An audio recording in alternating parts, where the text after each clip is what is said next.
Hello everyone, my name is Tan Dung and I'm currently an associate lecturer at the University of Northampton.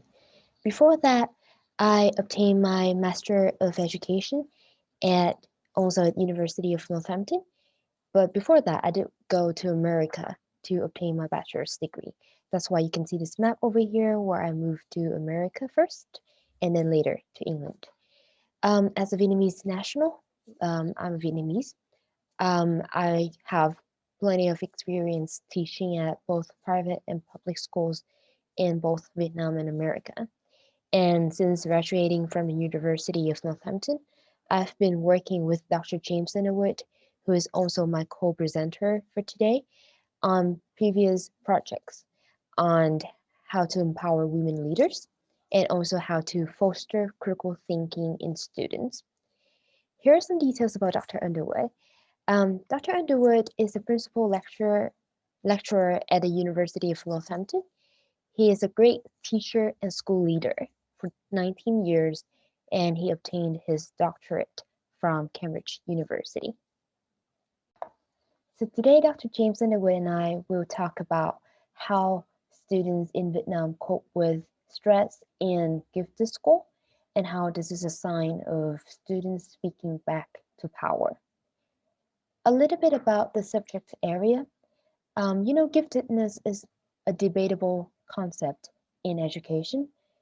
Although it is common to think of this concept as academic excellency, Gardner's theory of multiple intelligences suggested that there can be 7 types of intelligence, including verbal, linguistic, visual, spatial, logical, mathematical, musical, bodily, kinesthetic, interpersonal, and intrapersonal. However, giftedness in schools in Vietnam generally only target academic achievement, as you can see over here. And so in that academic achievement, students must pass an entrance exam with a high total score in 3 core subjects and 1 academic one that they major in. So these subjects can be advanced maths, mainstream maths, literature, or English, or it can be physics, it can be chemistry as well, but most of all, very academically focused. In fact, this test cannot summarize what gifted schools entail, what it looks like, what it means to Vietnamese people, but it seems without doubt that it is a very big challenge to students.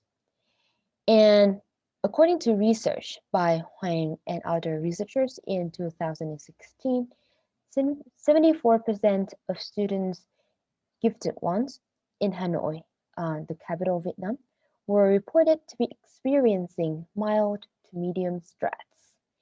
Because in this school system, you have to pass a lot of academic competitions, ranging from city, provincial, to national, and even international levels.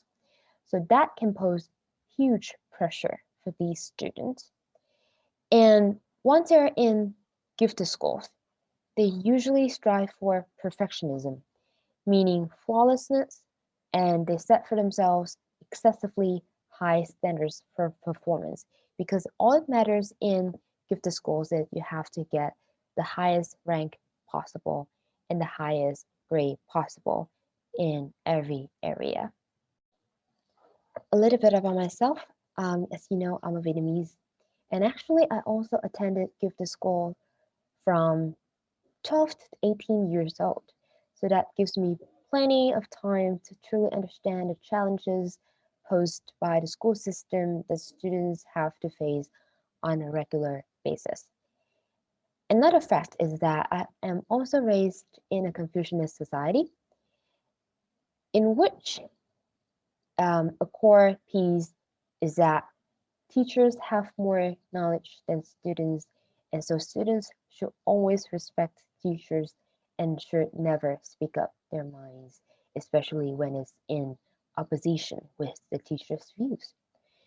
And so by approaching students from a non-judgmental position, I hoped to minimize any distance, power distance gap so that they can enlighten me about their needs. And so this is an excellent way for them to speak back to power, because I myself can bring their opinions and enlighten other education educators in my school and other schools about students' voice and what they really think. A little bit about the research itself. So this examines both the levels of stress and coping mechanisms in a high school and a middle school in my city. Both are gifted schools. Um, my sample got over 1,000 students participating in it. So I got plenty of room to randomly pick 6 students who participated in my follow-up interviews. The method here, as you can see, is a mixed method where my surveys is the quantitative part and the informal interviews, which I carried out with selected students, are the qualitative part. The quantitative part was used to gauge the level of stress using the DAS-21 stress. The thesis overall touches on the themes of Confucianism, their mental health, the gifted school model with external factors like parenting, adolescent development, and most important of all, the stress management methods, including positive, negative, and taboo methods. Okay, more about the methods themselves. As you can see that when I did my research, it fell in the month of March to June last year, which was when coronavirus was a very big thing. I know it's still a big thing, but back then, like the first time ever we have to deal with it. And so schools had to be closed down, and that was a huge concern of mine because that means I cannot do any face-to-face interview with them. Um, However, the advantage was that the fact that schooling was all online due to coronavirus meant that student schedules were very flexible, and so they were more willing to go for the interviews than when they had examinations and schooling coming up. 6 out of 8 agreed to be interviewed via their own chosen means of social media. Um, but another surprise was that at first we agreed to do face-to-face calling, but then we had to switch back to texting because, as you can imagine, the huge traffic volume of internet usage due to people staying at home to work and study to avoid coronavirus means that internet was very slow and too lacking to do voice call or video call. And so texting was much quicker. And actually, this offered me a great chance to explore the importance and usefulness of texting as a method of interviewing people. It was actually preferred by most students as well because it helps them overcome their shyness of having to deal with a stranger's face.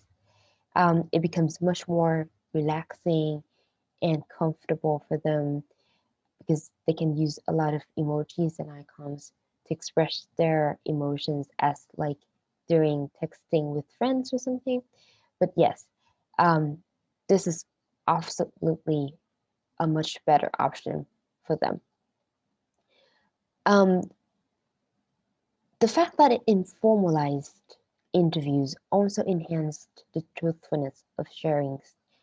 And for shy students, their sharings came out more easily. It took quite a bit of time for them to type a long sentence, but it was not uncomfortable at all. Like the silence of having to see the 3 dots appear on the screen is still much more pleasant than looking at that people while they're trying to come up with words and they feel the pressure of like having to say a word, you know. But this research pushed forward student empowerment in this way by letting them make a choice because they actually can tell me which method they prefer instead of me, a person of higher authority in this case, telling them, okay, I want you to do Skype, I want you to do this, that, that. No, I just telling them to tell me what to do. And so this is the first step for them to feel comfortable enough to speak back to power and share a lot more experiences later. Hello, my name is Dr. James Underwood. Tan introduced me at the start of this presentation, and now I'm joining just to present the findings from the research that Tan conducted and that I supported her with. The findings that I'm presenting here primarily come from our main data collection interview, which was the interviews with 6 students. This diagram here presents a summary of the findings from these interviews as we coded and categorized them. As you can see, there are 4 categories that we defined as positive stress coping mechanisms. These were sharings, leisure activities, other methods of creating a balanced lifestyle, including sleeping and studying, control and managing these in moderation, and self-improvement. We also had a neutral stress coping mechanism that came up with many of the students, and this was rumination. And we coded this neutrally. And we also had taboos. Students spoke about self-harm, about suicidal ideation, and about venting on others. We didn't strive to tap into these more sensitive areas, but when students raised them within the boundaries of the interviews, we allowed them to mention them and we listened and allowed their voice to come forward. There were things that we did not bring into the interviews, and this was a conscious decision based on the cultural element of the interviews. For a start, Tan has mentioned her innovative way of interviewing using text, which the students at their age range and with those specific vulnerabilities of being teenagers were more comfortable with. But we also avoided conversations about love and sex, physical appearance, and about dieting, as we felt that these were areas that are taboo by Vietnamese standards and are places where the students would have felt uncomfortable if we had raised them. None of the students raised these of their own accord either.